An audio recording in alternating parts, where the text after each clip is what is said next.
आमीन। अभी हम अपने खुदावन की सिखाई हुई दुआ में सब शामिल होंगे, तो सारे अपने माइक अनम्यूट करें और हम इकट्ठे मिलकर खुदावन की सिखाई हुई दुआ में शरीक होंगे।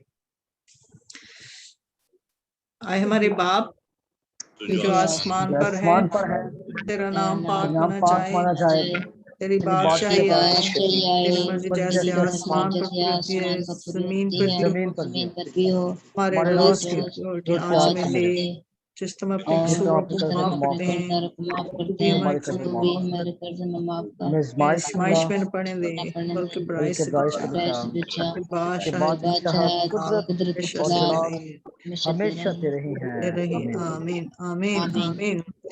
अभी हम कलाम बरकत पास्टर रशीद के साथ करेंगे, तो पास्टर रशीद आप प्लीज कलाम बरकत अता कीजिए।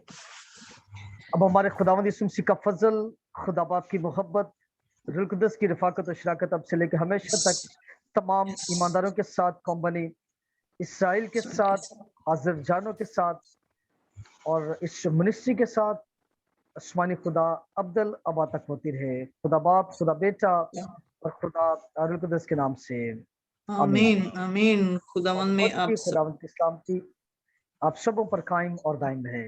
आमीन आमीन आमीन। खुदावंद आप सबके साथ हो, आप सबको आपके अपनी साथ भी बरकत से माला आमीन करे। तो